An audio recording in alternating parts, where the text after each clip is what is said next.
입니다. 2주 전만 해도 29도 여름 날씨였는데 지난주 추석 즈음부터 연휴부터 일교차가 15도 이상 차이가 나고요. 어느 지역은 밤 기온이 7도, 8도 아래로 떨어지는 지난 한 주가 아니었나 생각합니다. 이렇게 일교차가 크고 날씨의 변화가 심하면 우리는 평소보다 더 지치고 피로감을 느끼고 또 감기나 독감에 걸리기가 쉽게 된다고 합니다. 갑자기 기온이 바뀌면 면역 체계가 좀 무너지고 망가진대요. 두 번째, 일교차가 크고 계절이 바뀌는 기간에 많은 분들이 병이 나고 감기에 걸리고, 사실 장내도 언제 많이 나냐면 계절이 바뀔 때 많이 나요. 그러니까 한여름에는 잘 안 나는데 겨울에서 봄으로 또는 가을에서 겨울로 이렇게 계절이 바뀔 때 연로하신 분들의 건강이 갑자기 안 좋아져서 장례를 치르는 경우가 많거든요. 왜 그러느냐? 이 큰 일교차는 사람의 몸의 에너지를 더 쓰게 한답니다. 그러니까 더 피곤하고 더 지치는 거죠. 평상시에 같은 온도일 때는 늘 쓰는 에너지가 일정한데 갑자기 기온이 확 바뀌게 되면 평상시보다 내 몸의 에너지를 더 쓰니까 이 환절기 때, 계절이 바뀔 때, 일교차가 클 때는 몸의 에너지를 훨씬 더 많이 갖다 빼다 쓰니까 더 피곤하고 지친 거죠. 근데 우리 조원의 성도들은 은혜가 충만해가지고 오늘 보니까는 안 피곤해 보이시는 것 같아요. 우리 옆 사람 얼굴 한번 볼까요?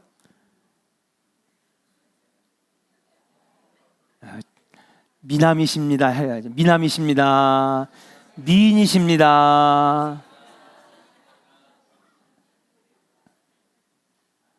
화장 필요 없어요. 그까짓 거. 웃는 게 최고예요. 아멘. 100만 원짜리 화장품보다 더 좋은 게 미소라니까요.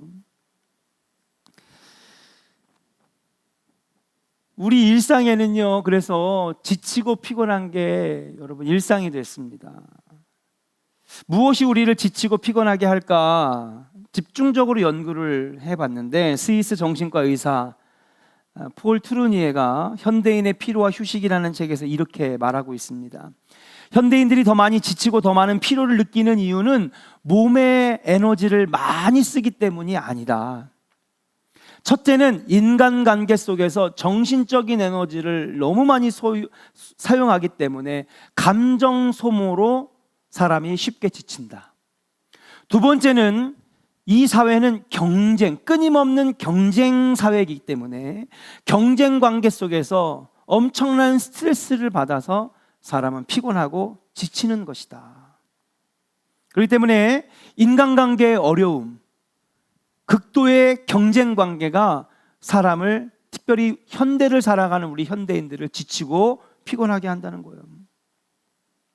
여러분, 사람과의 관계에 어려움 생겨보세요. 잠을 잡니까? 잠 못 자죠. 네.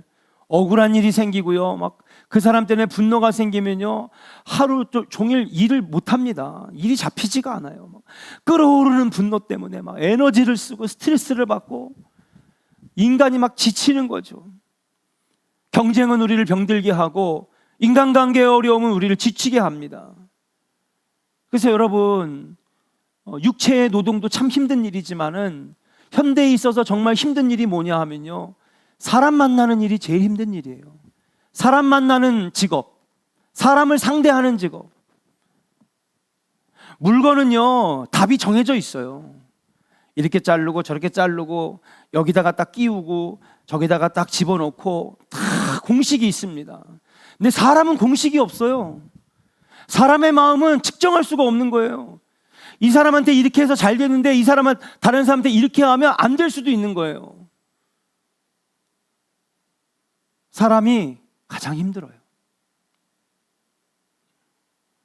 자, 그렇다면 교회는 사람과의 관계와 경쟁으로 인하여 지쳐있는 교인들을 진짜 위로하고 치유하고 힘을 주고 있는가? 안타깝지만 현실은 그렇지 못합니다. 많은 성도들이 그래요. 교회 가서 위로받았어요. 교회 가서 평안을 느꼈습니다.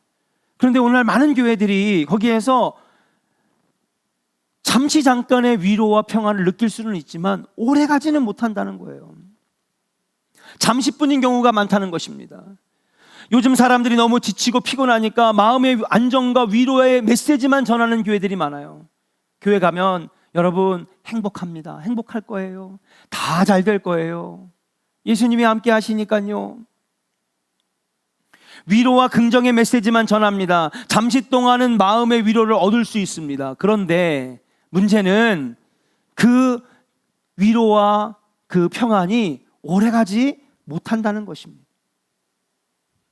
마치 내 귀의 캔디처럼.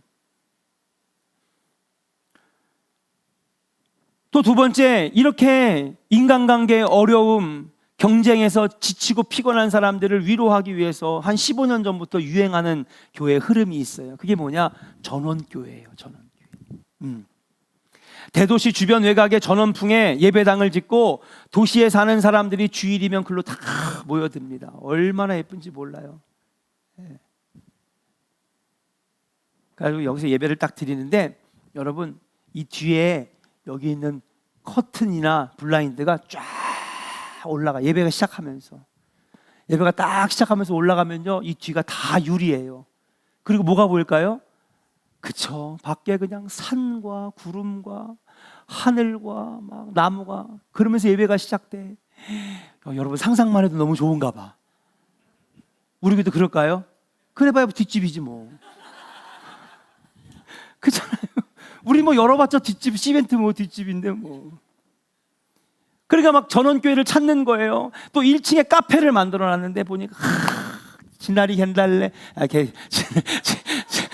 계란이 진달래, 예? 벚꽃도 피고 장미도 피고 6월달에 얼마나 이뻐요. 거기서 그냥 탁 교회에서 아메리카노 쫙 에스프레소 뽑아주고, 우리도 그랬으면 좋겠다. 예.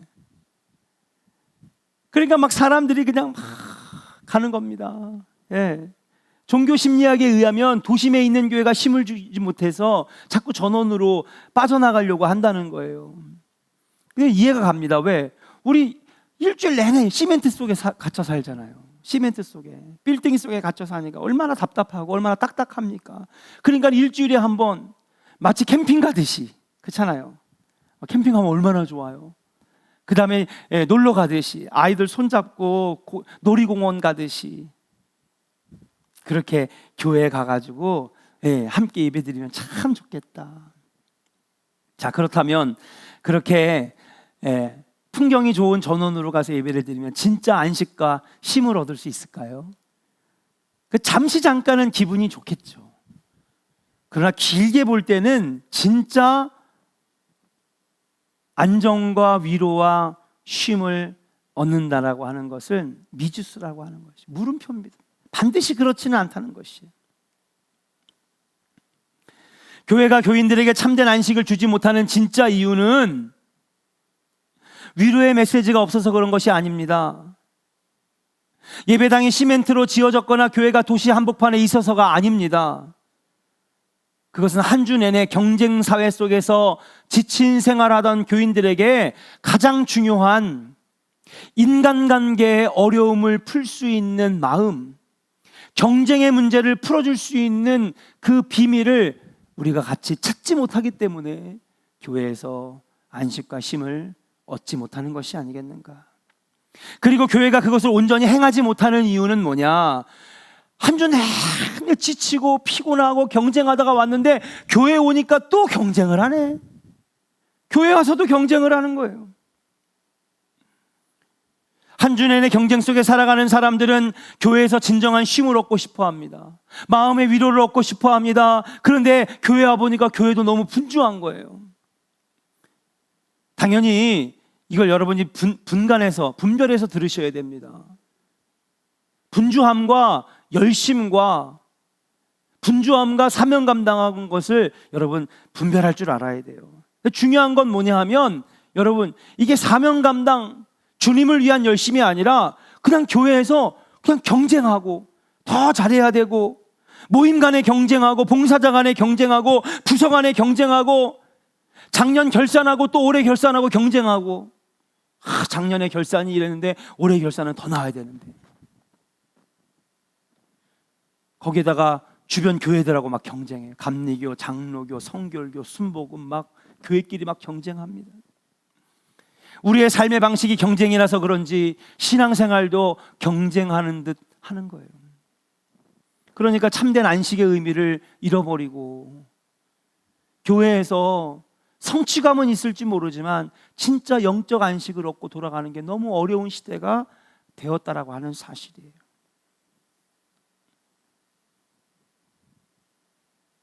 성경은, 하나님은 우리에게 그렇게 하라고 말씀하지 않습니다.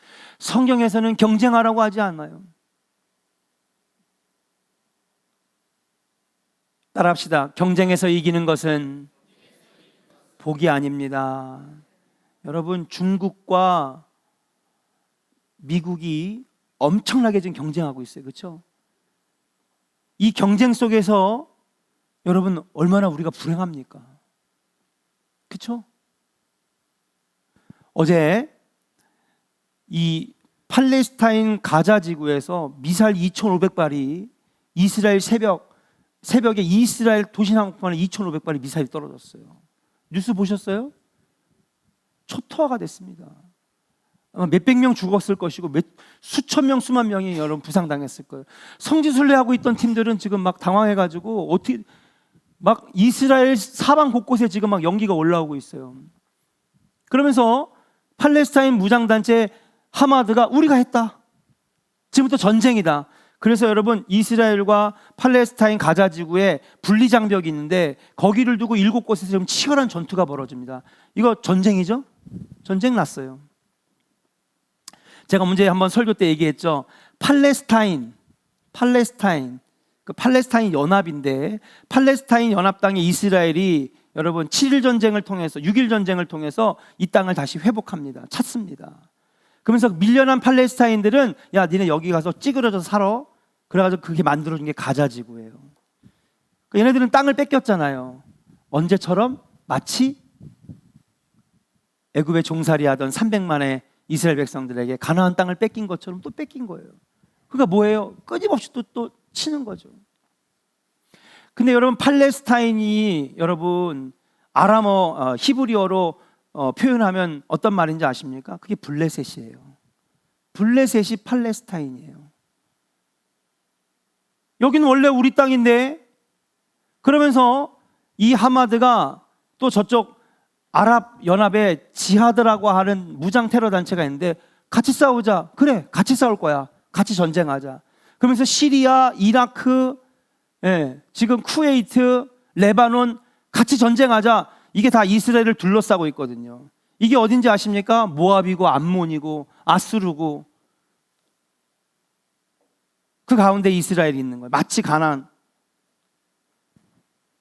그럼 왜 이런 일들이 벌어지느냐? 여러분, 이 이야기에 여러분 쭉 거슬러 올라가 보면 무슨 이야기가 있느냐? 바로 야곱과 에서의 이야기가 있어요.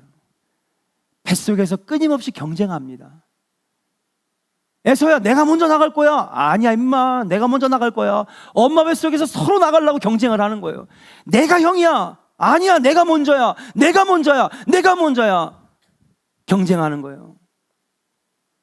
누가 먼저 나왔어요? 뱃속에서? 대답도 안. 누가 먼저 나왔냐고요? 그냥 에서가 먼저 나왔잖아요. 그 다음에 너무 원통하고 분통하니까 형 발목을 붙잡고 나온 게 그게 야곱이잖아요, 여러분. 그거 아십니까? 야곱의 후손이 바로 12아들이고 이스라엘이 됐어요. 야곱을 이제 너를 이스라엘이라 하리라, 열국의 아비가 되리라 했잖아요. 야곱의 후손들이 이스라엘이고 에서의 후손이 암몬이고 모압이고 시리아고 이라크고 팔레스타인이고. 여러분, 경쟁은요 복이 아니에요. 경쟁하는 것에 행복이 있을 수가 없어요. 뭐 정치적인 이유를 댑니다. 무슨 사원 때문에. 왜 가서 한번 뉴스 보세요. 왜 전쟁이 났는지. 뭐 사원 때문에 했다. 뭐 우리를 탄압했다. 나중에는요, 왜 싸우는지도 몰라. 지네들이 왜 미사일을 날리는지도 몰라요. 왜 싸우는지도 몰라. 그냥 미워가지고, 너무 미워가지고 서로 죽이고 싶은 마음밖에 없는 거예요. 근데 여러분, 성경의 흐름, 인류의 역사를 읊어보면 뭐예요? 결국 그 시작은 에서와 야곱의 싸움, 경쟁 때문에 그렇게 됐다는 거예요. 물론 에서와 야곱은 서로 화해하고 끌어안고 서로 용서했지만 그의 후손들은 끊임없이 지금까지, 그러니까 여러분, 그 뒤에 어떻게 됐어요? 이스라엘은 가나안 땅에 들어가니까 암몬과 모압이 끊임없이 침략하죠. 블레셋이 끊임없이 침략하죠. 그러니까는 다윗이 몰아내고 삼손이 몰아내면 또 뭐합니까? 또 침략하죠. 그 역사를 지금까지 4,000년 동안 계속해서 반복하고 있는 거예요. 아니, 5,000년 동안. 경쟁은요, 행복을 가져다 줄 수 없어요. 경쟁에서 이기는 건 복이 아니라고 말씀하시는 거예요. 따라합시다. 경쟁의 마음으로 하지 말고 사랑의 마음으로 합시다.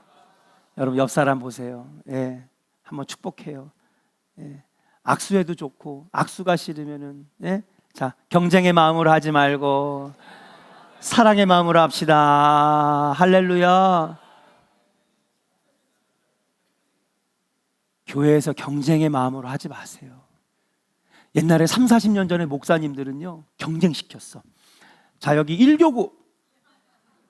네, 수원에 있는 그 순복음교회 거기 목사님은요, 무조건 여긴 1교구만 앉아야 돼. 안 앉으면 1교구 교구장 혼나고요. 집합이야. 교구 장로님 집합이야. 2교구. 우리도 그럴까? 3교구, 4교구, 여기 5교구. 그러면 설교 시작하기 전에 1교구 일어섰! 1교구 탁 일어나가지고 1교구 구호! 1교구 이자 싸우자! 이거 하는 거예요, 여러분. 그 다음 지정석이 있어. 비면 누가 빠졌는지 알지? 이재화 권사 빠졌어. 박옥경 권사 빠졌어. 이명주 왜 빠져? 아유, 저 이명주 빠졌네. 그 자리에 안 앉으면 딱 빠진 거예요. 막 경쟁을 붙이는 거예요, 막. 예? 교회는 커졌지. 그렇죠? 근데 하나님 원하시는 건 그게 아니에요. 아니, 일주일 내내 경쟁하고 지친 사람들 교회 와서도 또 경쟁하는 거야. 여러분, 교회는 그런 데가 아니에요. 교회의 모든 일들은요, 경쟁하는 마음으로 하면 안 되는 거예요. 한번 따라 합시다. 하나님 사랑으로, 하나님 마음으로. 할렐루야. 그래야 신앙생활이 행복한 거예요. 네. 옆에서 암만 말해도요, 자기가 안 하면 아무 소용이 없어. 내가 깨닫고 내 마음에 사랑하는 마음이 생길 때 신앙생활이 되는 것이. 오늘 본문으로 한번 돌아가 보겠습니다. 본문 5장 2절에 보니까 예루살렘 성전에는 양의 문이라고 하는 불리는 문이 있었어요. 예루살렘 성전은요, 정문이 있습니다. 정문은요, 주로 누가? 외부인이 출입증 가지고 들어올 때, 군사들이 나갔다가 들어왔다가 하는, 그게 바로 정문이고요. 그 다음에 수문이 있어요. 여러분, 수문학광장 그러죠? 수문이 있어요. 수문은 뭐냐 하면요, 식수가 흘러 들어오는, 그래서 하수로 흘러내려가는 이 수문이 있습니다. 그 다음에 북쪽에 문이 하나 있는데 이걸 가지고 양의 문이라고 해요. 왜 양의 문이냐? 예루살렘 성에는 예루살렘 성전이 있는데, 성전에서 여러분 제사 드리잖아요. 특별히 1년에 3대 절기 때마다 이스라엘 모든 남자는 다 예루살렘 와서 절기를 지켰어야 되는데, 그때마다 와가지고요, 개인적인 제사도 드리고 속죄제도 드리고. 그 제사 드릴 때 뭐가 필요해요? 제물이 필요하죠. 그 염소와 양이나 1년 된 흠없는 송아지들을 자기 집에서부터 끌고 옵니다. 그 요즘같이 아스팔트가 깔려져 있지 않고 흙바닥이니까 얼마나 지저분하겠어요. 일주일 동안, 한 달 동안 걸어서 왔으니까. 그러니까 하나님 앞에 예물 드리는 게 깨끗하게 드려야 되니까 와서 뭐 하는 거냐? 베데스다, 연못에서 물을 길어다가 염소와 양과 송아지를 닦아주는 거예요. 그리고 양의 문으로 탁 들어가서 제사장에게 저 제사하고 싶습니다. 내 죄를 용서해 주세요. 속죄제 드리고 싶습니다. 우리 가정이 화목하게 해주세요. 화목제 드리고 싶습니다. 그러면서 제물을 바친 거죠. 자, 그런데 여기에 이상한 소문이 돌기 시작합니다. 어떤 소문입니까? 이 베데스다 연못에 가끔 가다가 물이 지 스스로 막 움직인다는 거예요. 그때 누가 먼저 빨리 들어가느냐, 먼저 들어간 사람은 어떤 병도 낫는다는 소문이 전국에 쫙 퍼집니다. 같이 한번 읽어볼까요? 본문 3절에서 5절 같이 읽겠습니다. 시작. 그 안에 많은 병자, 맹인, 다리 저는 사람, 혈기 마른 사람들이 누워 물의 움직임을 기다리니 이는 천사가 가끔 못에 내려와 물을 움직이게 하는데 움직인 후에 먼저 들어가는 자는 어떤 병에 걸렸든지 낫게 되미로라. 거기 38해 된 병자가 있더라. 그렇습니다. 이 베데스다 연못에 물이 움직일 때 가장 먼저 들어가는 사람이 병이 낫는다는 소문이 돌았어요. 어떻게 이 소문이 생겼는지 정확하게 알 수는 없지만은 그때부터 많은 병자들이 이 베데스다 연못에 모여들기 시작합니다. 한쪽에서는 염소와 소와 송아지와 양떼들이 막 가득하고요, 한쪽에서는 여행객들이 가득하고, 한쪽에서는 여기저기 병난 사람들이 다 모여가지고 이 조그만 연못에 그냥 다 모여드는 것입니다. 그 환자 중에는 38년 된 환자가 있었죠.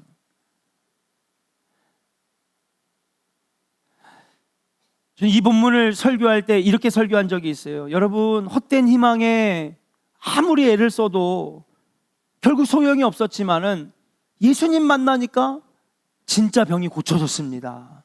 우리를 치유하시는 분은 예수님이십니다. 믿으시면 아멘. 할렐루야. 제가 이렇게 설교한 적도 있었어요. 또 어떤 때에는 이렇게 설교한 적도 있었어요. 이날이 보니까 마지막 절에 9절에 보니까 무슨 날이래요?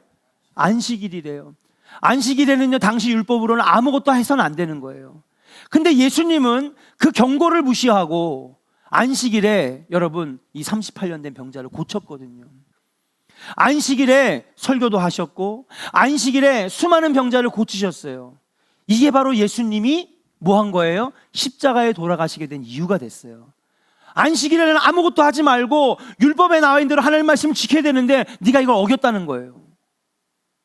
그러니까 여러분, 아파하는 사람 고친 게 나쁜 일이에요? 그렇잖아요. 하나님도 그걸 원하실 텐데 이 사람들은 안식일이냐 아니냐, 지켰냐 안 지켰냐, 이것만 보는 거예요.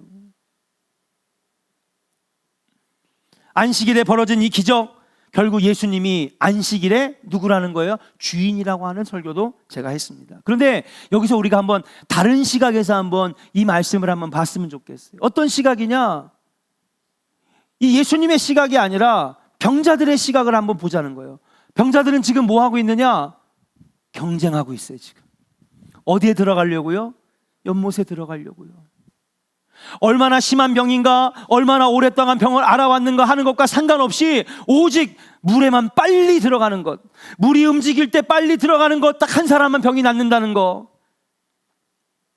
지푸라기로 잡는 심정으로 온 병자들이 촉각을 세워놓고 서로 뛰어들 경쟁만 하고 있었다라고 하는 것이죠.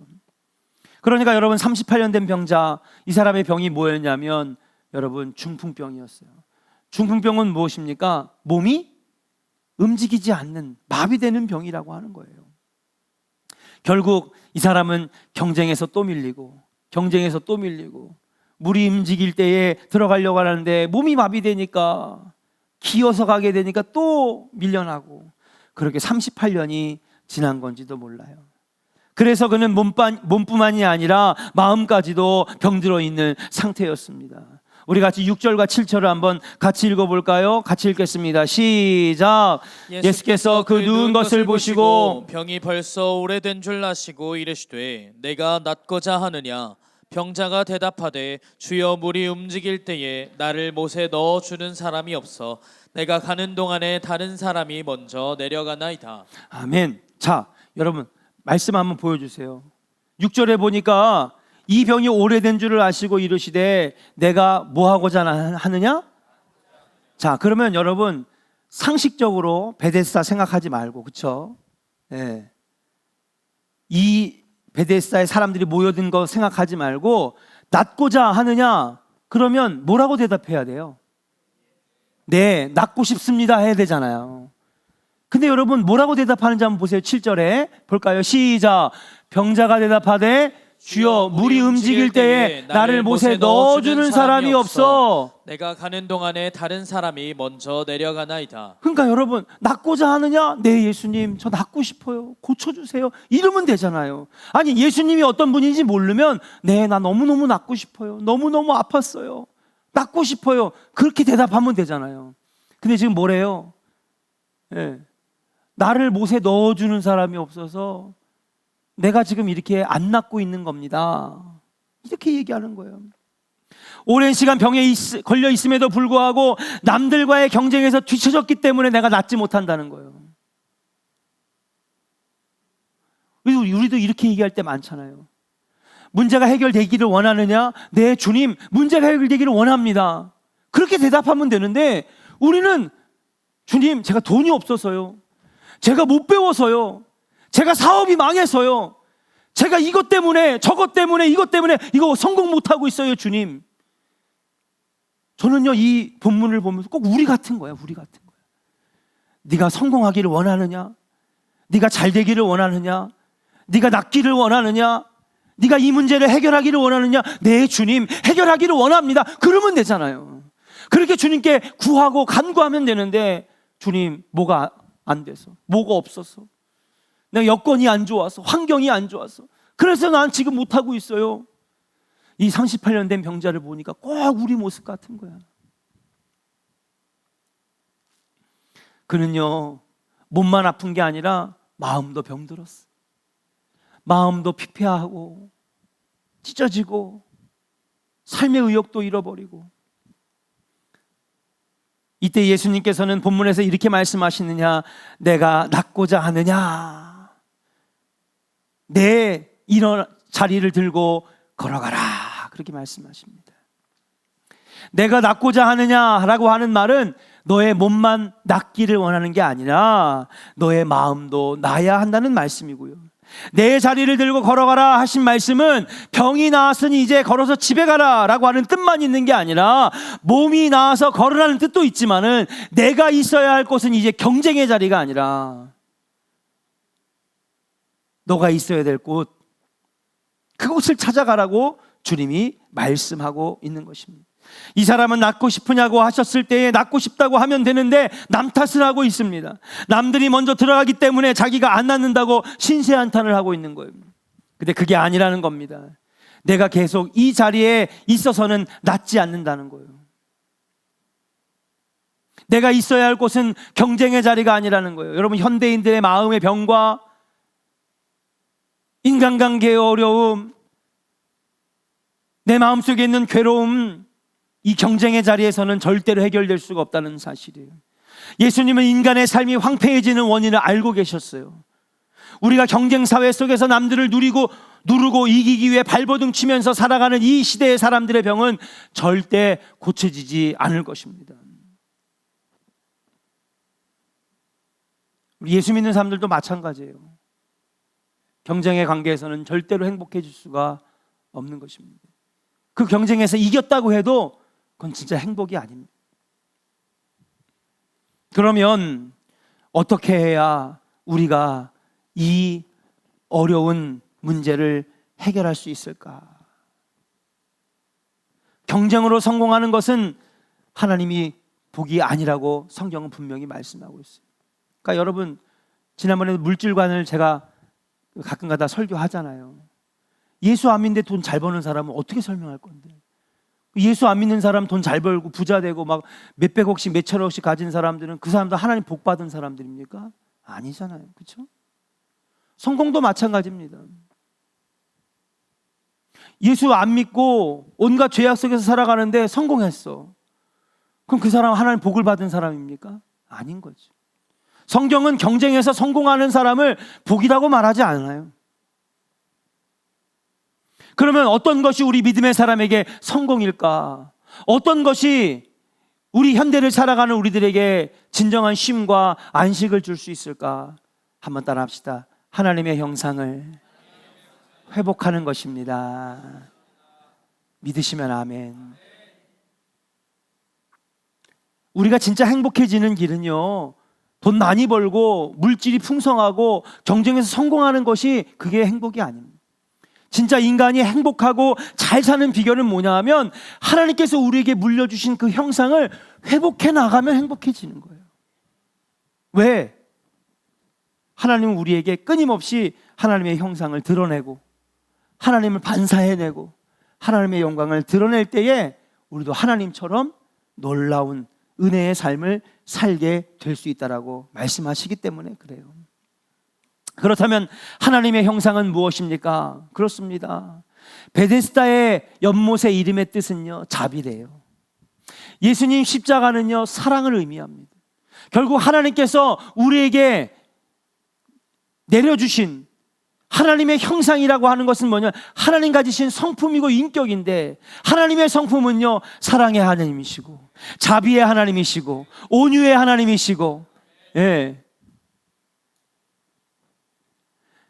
그 형상대로 우리를 창조하셨는데 우리는 세상 사람들이 만들어 놓은 틀간에 갇혀가지고 사랑도 잃어버리고 자비도 잃어버리고 온유함도 잃어버리고 남들을 도와주고 베풀고 아껴주고 그런 어떤 하나님의 형상들을 잃어버리고 사는 거예요. 그러면서 무조건 성공해야 돼, 1등 해야 돼, 거기에 네가 정말 잘 되는 길이 있어. 그건 성경의 가치관이 아니에요. 세상 사람들이 만들어 놓은 욕심의 가치관이지. 사랑하는 조은의 성도 여러분, 하나님은 우리에게 자비의 마음, 사랑의 마음을 가지고 살아가기를 원하시는 줄로 믿습니다. 내 옆에 있는 사람을 경쟁의 대상으로 생각하지 아니하고 사랑의 대상으로, 자비를 베풀어야 될 대상으로, 돌봐줘야 될 대상으로 생각하면 그때부터 복지는 시작되는 거예요. 여러분, 대한민국이 왜 복지국가가 안 되는지 아십니까?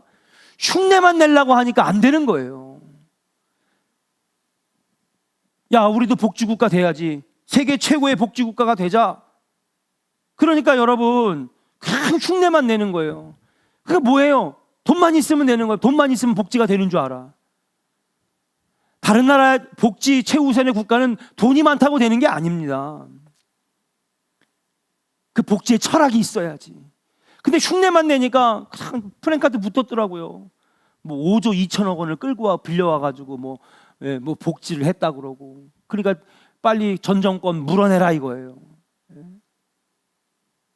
여기저기에서 흉내만 내는 거예요. 흉내만 내는 거예요. 흉내만. 그래가지고는 절대 복지국가 될 수 없어요. 중요한 건 우리의 마음이 바뀌어져야지. 꼭 돈만 있어야 복지합니까? 아닙니다. 먼저 세금의 형평성도 하고요. 예, 여러분 빈부의 불균형도 조정하고, 그래서 여러분 많이 가진 사람이 적은 사람에게 사랑의 마음으로 베풀어 줄 수 있고요, 자비의 마음으로 베풀어 줄 수 있고요. 여러분 하나님의 형상이 회복이 되어지면 이 땅은 행복해진다니까요. 근데 경쟁은요, 우리를 행복하게 만들어주지 않아요. 미국과 중국이 경쟁 구도가 심해지면 심해질수록 여러분 우리들은 이 지구는 더 불행해질 거예요. 그 증거를 보여주잖아요. 에서와 야곱의 경쟁이 지금까지 서로 포탄을 날리고 미사일을 쏘고 서로 총질을 해대는 경쟁에서의 성공은 행복을 가져다 주지 않는 거예요. 그럼 어떻게 되느냐? 내 옆에 있는 사람을 경쟁의 대상 생각하지, 사랑의 대상으로 생각하고 자비의 대상으로 생각하고, 네, 도와주고 감싸주고, 그러면 내가 어려울 때 그 사람이 또 나를 도와주고, 그렇게 하는 아름다운 관계가 맺어지는 것이 아니겠는가.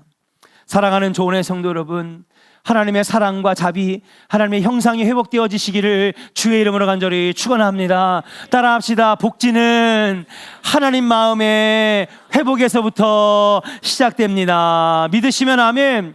여러분, 진짜 복지는 하나님의 형상을 회복하는 데서부터 시작되는 겁니다. 우리 그 마음이 있으면 되는 것입니다. 여러분 가정도 천국 같은 가정, 우리 조원교회도 천국 같은 교회, 이 땅과 이 나라가 하나님 나라가 되는 놀라운 역사는 우리가 먼저 한 사람 한 사람 하나님의 형상으로 회복되어지는 것입니다. 얼마나 행복할까요? 여러분, 진짜 행복한 집은요, 콩 한 쪽만 나눠 먹어도 행복합니다. 돈이 아무리 많아도, 아무리 많은 성공을 해도 서로 미워하고 경쟁하고 비방하고 내려 쓸면 그 가정은 절대 행복하지가 않는다는 사실이에요. 사랑하는 조은의 성도 여러분, 하나님 형상 회복으로 여러분의 가정이 복지 가족, 여러분 이 교회가 복지 교회, 이 땅이 복지 국가가 되는 놀라운 역사 일어나기를 주의 이름으로 간절히 축원합니다. 이 시간에 함께